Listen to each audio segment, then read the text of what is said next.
Ja, guten Morgen, meine Damen und Herren. Wir freuen uns. We are delighted to have We're delighted to have the American president here this morning with us after having met for the last time at the NATO summit. We will visit a little bit of Dresden, and later on we go on to Buchenwald, to the former concentration camp. I think that this is indeed a trip of a highly symbolic nature.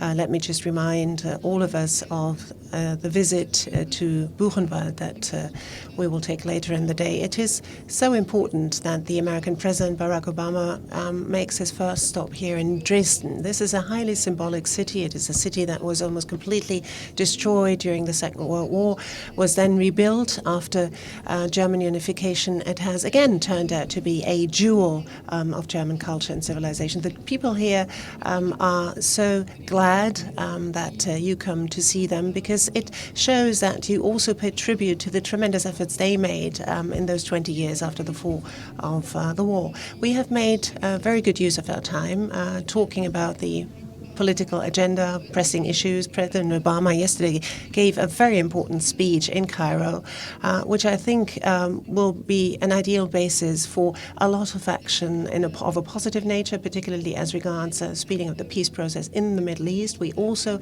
talked about a possible time frame for possible progress to be made. I said on behalf of the Federal Republic of Germany that we would like to try and be helpful in this peace process to the extent that this is possible to us. We need a two-state solution. We need a viable Palestinian state and a viable state of Israel side by side, and whatever we can do in order to constructively accompany this along the way, we will gladly do. The status of negotiations with Iran on the nuclear program was also at the very top of our agenda here too. We agreed to work closely together. Germany will try its utmost with its contacts, with its expert knowledge to give a positive contribution to this issue. We also obviously debated the situation on world markets. We exchanged views on the different stimulus programs that we pursue in our countries, and we also talked about what we feel is necessary in order to prepare the next G20 meeting, then also the upcoming G8 meeting. What is important is to implement what we decided on in London. The European states are now doing that. The United States are doing that. You have a very ambitious plan that you outlaid. So we will keep a close eye on developments. And then in the autumn, when we meet as G20, we will also state very clearly that strengthening the multilateral system is also one that we consider to be important. This year, negotiations on climate change, on a post-Kyoto regime are also on the agenda. We are very much welcome the very, very hard work that the United States has done in order to see to it that the necessary answers are found for this phenomenon of climate change. We know that it's very much an uphill battle. We're very familiar with that from the debate that we have here in our country, and we are keeping a close eye on legislation that is passed.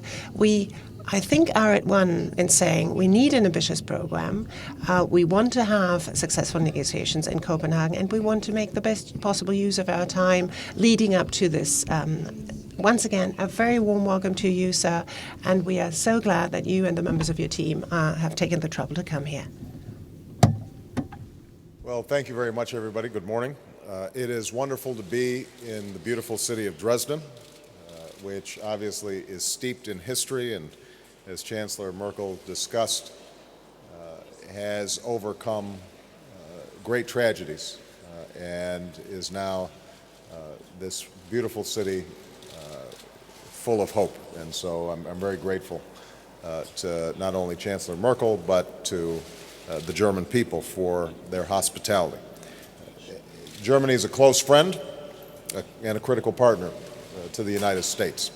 And I believe that friendship is going to be essential not only for our two countries, but for the world if we are to make progress on some of the critical issues that we face, whether it's national security issues or economic issues or issues that affect the globe like climate change.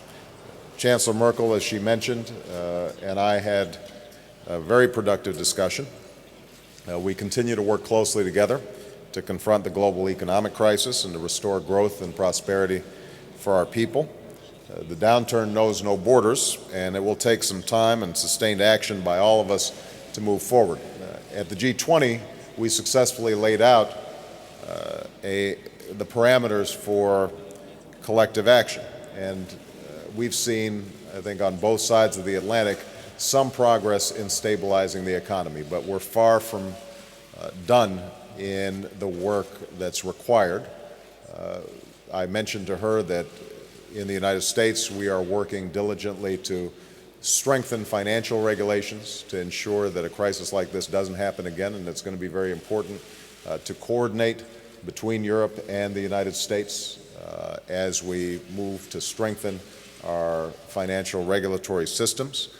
We affirmed that we are not going to engage in protectionism, and as all of us do what's required to restart our economy, we have to make sure that we keep our borders open and that companies can move back and forth between the United States and Europe in providing goods and services to our respective countries. I'm very pleased to see the resolution of the Opal situation here.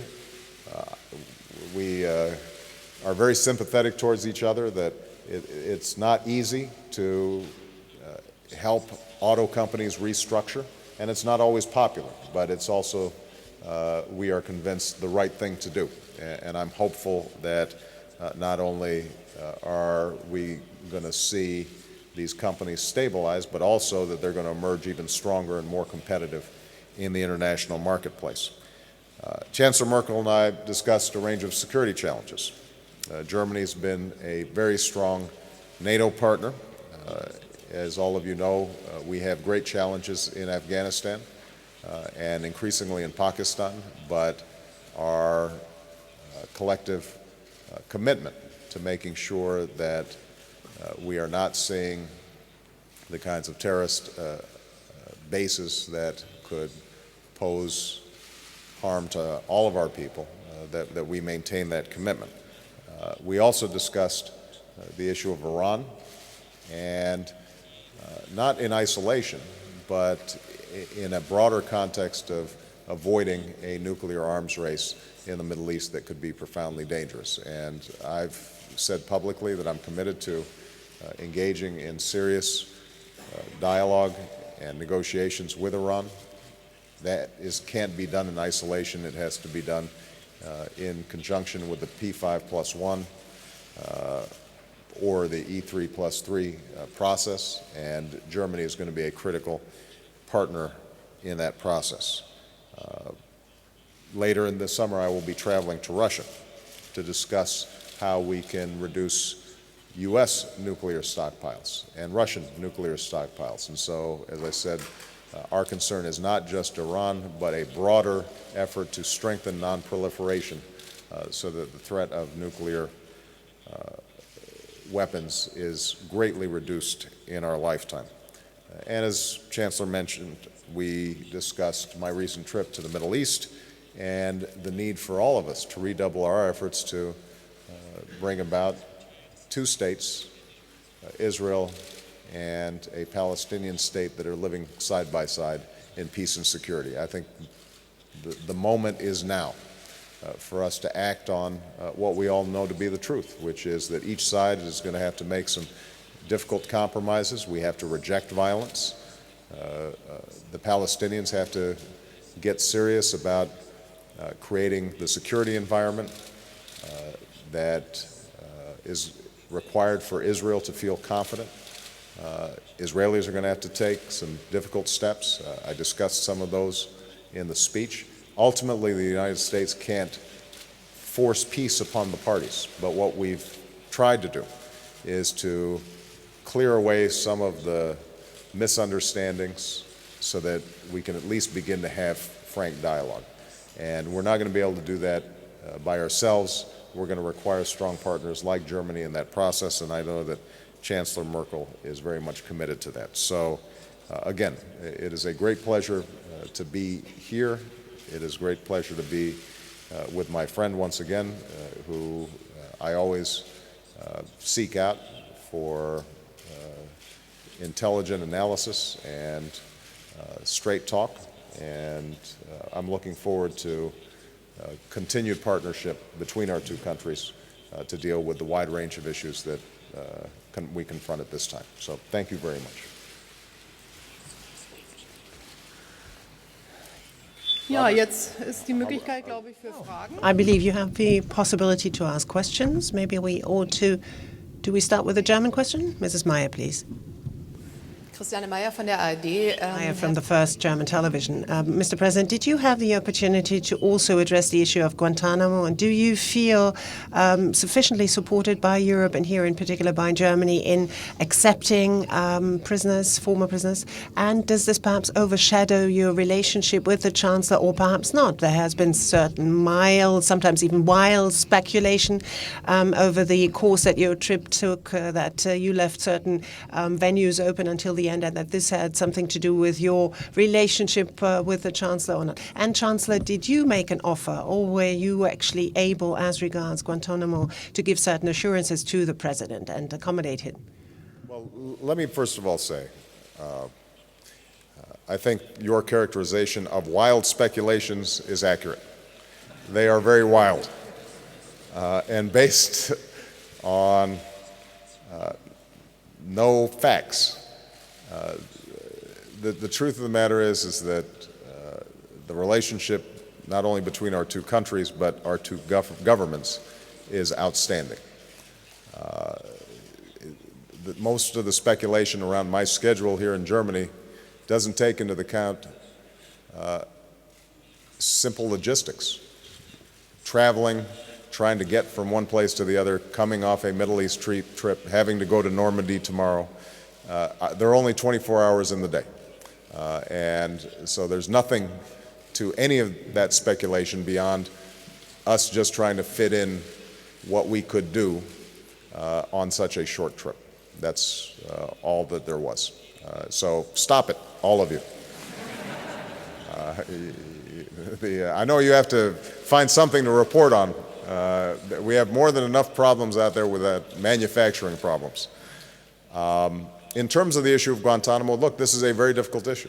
It's difficult in my country. It's difficult internationally. We have a facility that contains some people who are very difficult to deal with. Some of them probably should not have been detained in those facilities in the first place. They should have been processed and tried and convicted.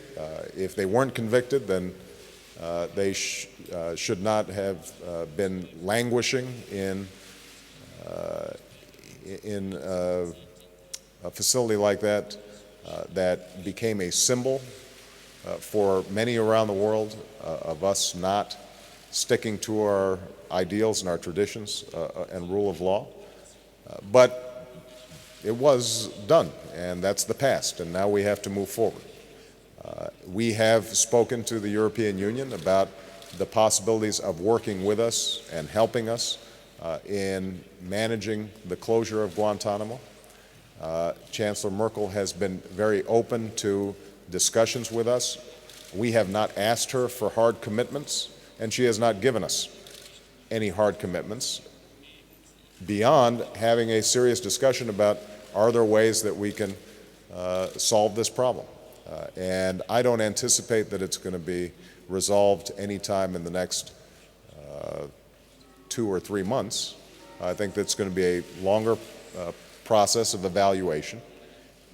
But I'm very appreciative of the openness, not only of Chancellor Merkel, but other European countries, to work with us, because I think they recognize that we have a shared interest in battling extremists and terrorists, at the same time as we have a shared interest in upholding broader principles of international justice, and that those things are compatible, but it's going to take some time.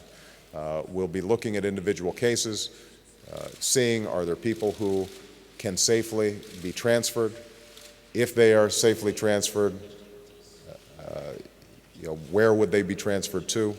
And this is a conversation we're not just having with Germany, but the broader European Union, and I very much appreciate the constructive manner in which Chancellor Merkel has approached the issue.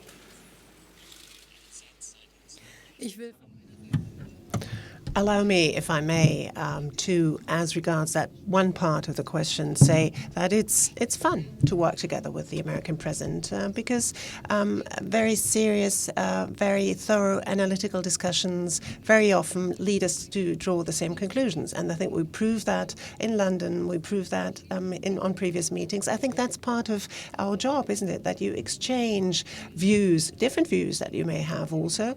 And wherever it was necessary, we have come to a common solution. So I very much look forward to our future cooperation. On Guantanamo, Germany has always come out in favor, in particular my government, for closing down this facility.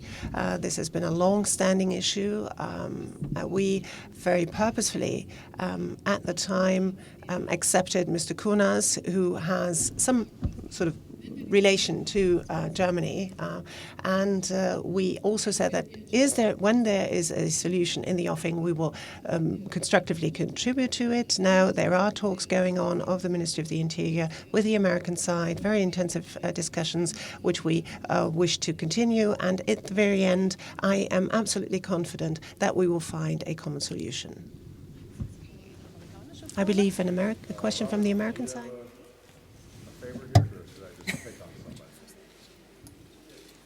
Just pick on somebody?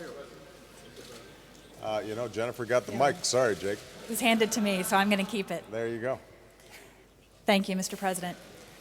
You challenged, on Minnie's piece, you challenged all the parties yesterday and again here in your opening remarks to take actions, the Israelis, the Palestinians, the Arab states, things they've been asked to do for years, actually agreed to do, but still today remain perhaps even more unwilling or unable to do them. What are your specific next steps to try to break the stalemate, and why do you think your approach is realistic? And then to Chancellor Merkel, if I could, you talked about a timeline that the two of you discussed on Minnie's piece. Can you be more specific about that, please? As I said at the outset of my speech, yesterday was just one speech, and it doesn't replace all the hard work that's going to have to be done. That was done before the speech and is going to have to be done in the years to come in order to solve what has been a 60-year problem. And I'm under no illusions that whatever statements I put forward somehow are going to supplant the need to do that work. I think that what is different now is, number one, you're seeing a U.S. administration and American president engage this issue almost on the day that I took office. I mean, we've only been in office 5 months, and yet we've seen extraordinary activity already on this issue. And that sent a signal to all the parties in the Middle East that we are serious. I've assigned George Mitchell, my special envoy, who has met repeatedly with all the players in the region and who is going to be going back next week in the wake of my appearance in Cairo to follow up with each of the individual parties on a whole host of negotiation points and potential confidence-building measures that can be taken. And I've already met with Prime Minister Netanyahu. Our governments are in close contact and communication about how we can move forward on some of the items that might be inhibiting restarting talks. I've had Abbas in the White House to do the same. And so you've probably seen more sustained activity on this issue in the first 5 months than you would have seen in most previous administrations. The reason we are doing that is because not only had talks ground to a halt, but there was a sense that all sides were getting so dug in and so cynical that you might reach a point where you could never get the parties back at the table. I think given what we've done so far, we've at least created the space, the atmosphere in which talks can restart. Now, I just have to say one more time, the United States can't solve this problem. The United States can be a partner in solving the problem, but ultimately the parties involved are going to have to make a decision that the prosperity and security of their people is best served by negotiations and compromise, and we can't force them to make those difficult decisions. What we can do is to provide them a framework and a forum and the support for such an outcome to be achieved. And I'm sure that one of the things I very much appreciate was Chancellor Merkel's willingness to put the prestige and the resources of the German government behind that same effort. I think the entire international community is going to have a responsibility to help these parties achieve a hard-won peace that will ultimately be good for everybody's security interests.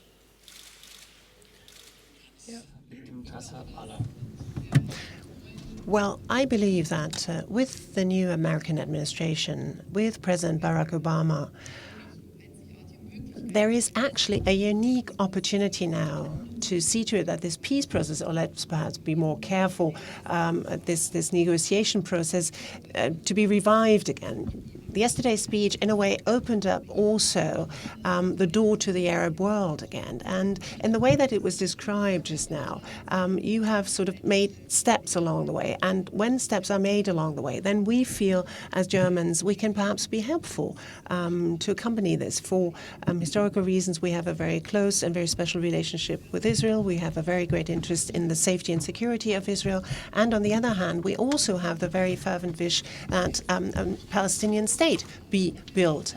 This agenda needs to be worked on step by step, but it is certainly true the parties themselves have to show a readiness, a willingness to do something for the peace and security of the world as a whole.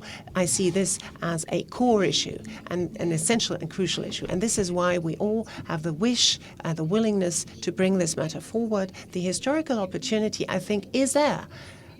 Even though looking at many countries in the Arab world, they have a very great interest in progress there because for their economic development as well, they need peace there, they need security. And we should have every interest in seeing this bring about, and we will give our contribution to it.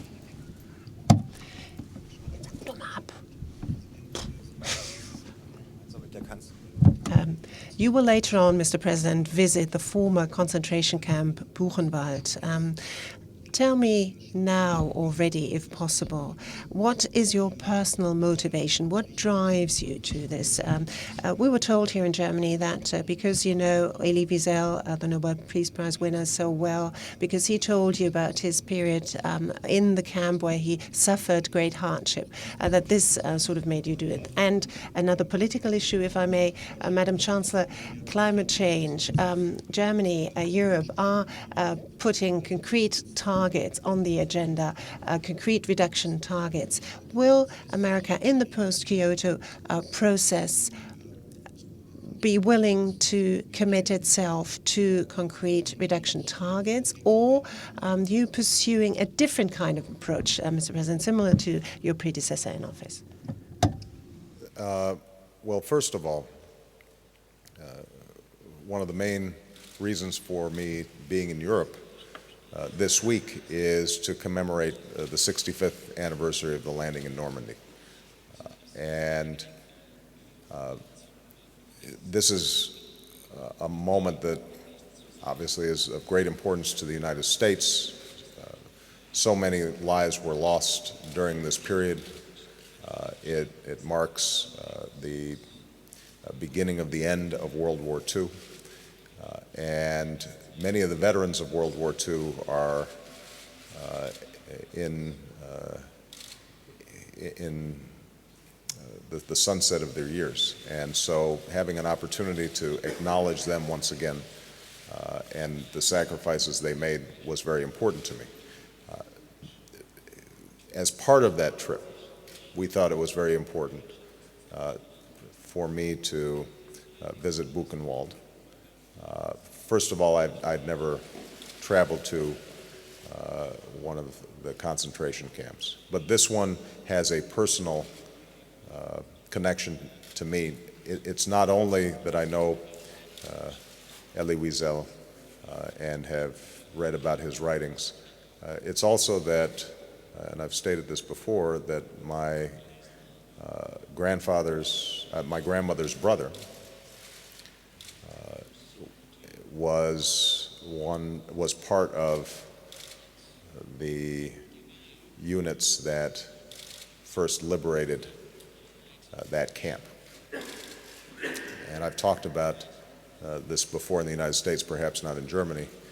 The shock for this very young man, he couldn't have been more than 19 or 20, 21 at the time, was such that he ended up, when he returned, having a very difficult time readjusting to civilian life.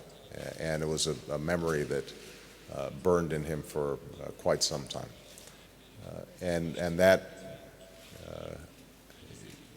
was something that I learned about as a young person, and for me then to be able to come and reflect on this very difficult history, and to not only reflect on the dangers of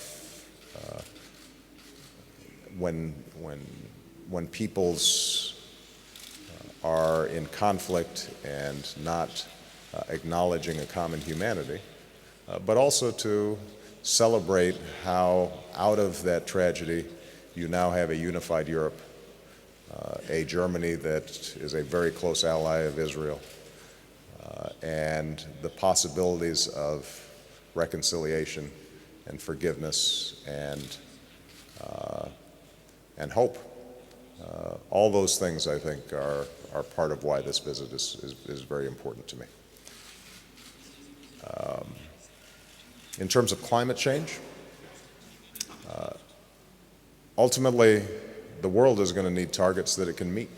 It can't be general, vague approaches. We're going to have to make some tough decisions and take concrete actions if we are going to deal with a potentially cataclysmic disaster. And we are seeing progress in Congress around energy legislation that would set up for the first time in the United States a cap-and-trade system. That process is moving forward in ways that I think if you had asked political experts 2 or 3 months ago would have seemed impossible. So I'm actually more optimistic than I was about America being able to take leadership on this issue, joining Europe, which over the last several years has been ahead of us on this issue. As I told Chancellor Merkel, unless the United States and Europe, with our large carbon footprints, per capita carbon footprints, are willing to take some decisive steps, it's going to be very difficult for us to persuade countries that, on a per capita basis at least, are still much less wealthy, like China or India, to take the steps that they're going to need to take in controlling carbon emissions. So we are very committed to working together and hopeful that we can arrive in Copenhagen having displayed that commitment in concrete ways. Ich will Allow me, if I may, to say, as to visit to Buchenwald, that This is for me deeply moving to see an American president, in this case President Barack Obama, as a visitor in Buchenwald. He talked about his personal background as regards this question.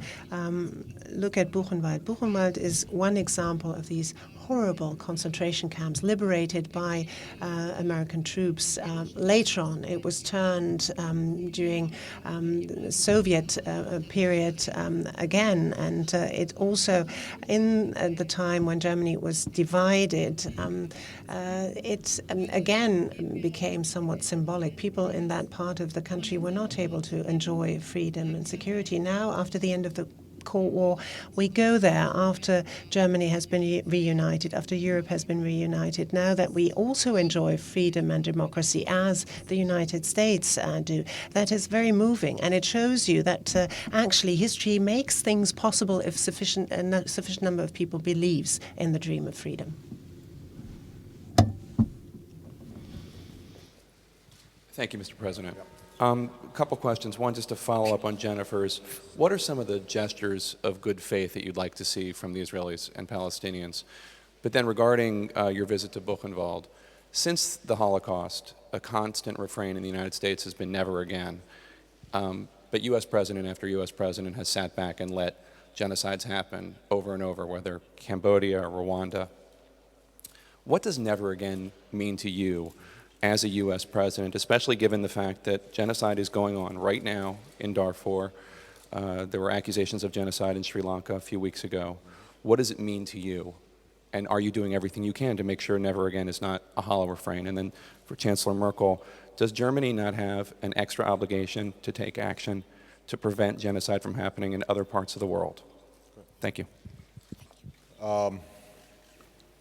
With respect to confidence-building measures or next steps, again, I'm going to be sending George Mitchell back into the region next week. He's going to be meeting with all the various parties involved. I think I've said publicly, and I've repeated in the speech, some things that are going to have to be done.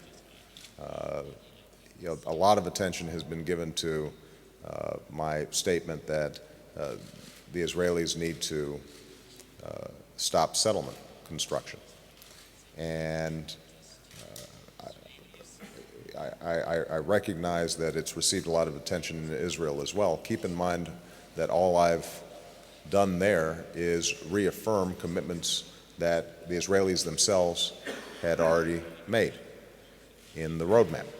And I recognize the very difficult politics within Israel of getting that done. And I'm very sympathetic to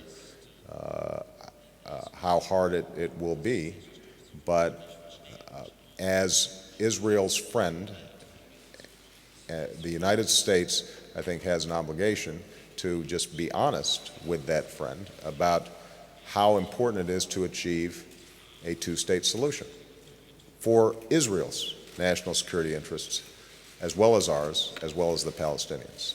And that's an area where steps can be taken. They're not the only steps, by the way, that Israel can take and will need to take in order to advance movement towards peace. And I mentioned some of the other issues that I've discussed with Prime Minister Netanyahu's office, for example, increasing freedom of movement within the West Bank, dealing with the humanitarian crisis in Gaza and allowing reconstruction to proceed more aggressively. What's been interesting is that less attention's been focused on the insistence on my part that the Palestinians and the Arab states have to take very concrete actions. When it comes to the Palestinians, we know what they're supposed to be doing. They have to continue to make progress on security in the West Bank. They have to deal with incitement issues. There is still a tendency, even within among Palestinians who say they are interested in peace with Israel, to engage in statements that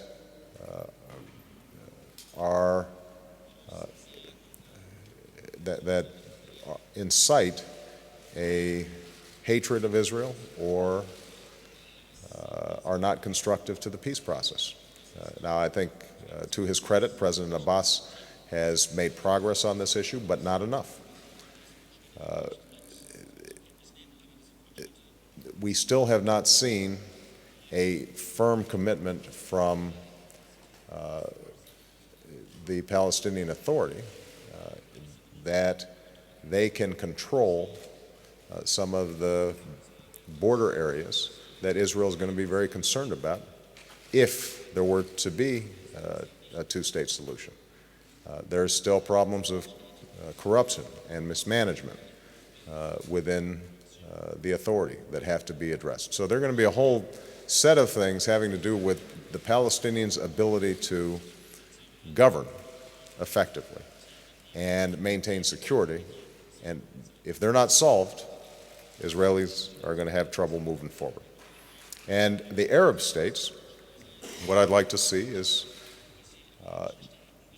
indicators that they are willing, if Israel makes tough commitments, to also make some hard choices that will allow for an opening of commerce, diplomatic exchanges between Israel and its neighbors. Now, all these things are going to take time. They're not going to happen immediately. But I'm confident that if we stick with it, having started early, that we can make some serious progress this year. On the issue of genocide, I think never again means that the international community has an obligation, even when it's inconvenient, to act when genocide is occurring. So on the issue of Darfur, for example, I didn't simply mention it in a speech yesterday before a Muslim audience, talking about genocide that's taking place within a majority Muslim country. But I also raised it in discussions with President Mubarak of Egypt, who has strong diplomatic relations with the country of Sudan. And I've assigned one of my closest national security advisors, General Scott Gratian, as a special envoy who has been traveling throughout the region, trying to not only solve the immediate humanitarian crisis that exists and that was made worse when President Bashir kicked out many of the international non-governmental organizations that had been providing humanitarian assistance. We've been working diligently to solve that immediate problem and get humanitarian assistance back on the ground. But what we've also been doing is to try to reactivate the possibilities of a peaceful peace settlement between Khartoum and some of the rebels in Darfur that would allow the internally displaced people from Darfur to start returning to their homes. So we've been very active on this issue. It may not have received the attention in the press that that some of the other issues have. But we are spending a lot of time trying to make sure that we make progress and that the people of Darfur are able to return to their homes and live in peace. Ja. Well, first, experience, part and parcel of our history, of our past experience here in Germany is obviously the Shoah. And out of that comes an everlasting responsibility for the safety and security of the State of Israel. If you like, this has been the raison d'etre of every German government ever since the Federal Republic came into being, and it will always be that case. As regards genocide all over the world, we have an international responsibility that we need to shoulder here, and here too we work very closely together. We, all of us, have made the experience, I think, along the way that this quite often takes much much longer to resolve than one would like it to be and one can be satisfied about. But military intervention alone, without any political framework that we put on these issues, is also not always successful. We've made that experience as well. This is why the European Union actually, during the EU-Africa summit, established very close links with the African Union, trying also to win over African countries to shoulder their responsibility or helping them shoulder their responsibility, for example, by providing them with the necessary material, the equipment, but also through political discussions. I think that due to the experience we've made over the years as European Union members, that we were able, after the Second World War, to live together peacefully. We have an obligation not only to create peace within Europe, because we've been able to do that, but to actually share with others the knowledge how we managed to get that happen. Dignity of man is inviolable. This is what is inscribed in the German constitution. And this goes not only for the Germans, not only for the Europeans, but for every human being all over the world. It means we can solve problems of this kind. We as Germans, after the Second World War, have made an experience that was certainly not a matter of course. The Allies actually extended a helping hand to us, to our neighbor France, the United Kingdom, but also the United States of America. We need to share this experience in order to prevent further cases of tragedy occurring. And we will always be at your side, at the side of the Americans. Thank you very much.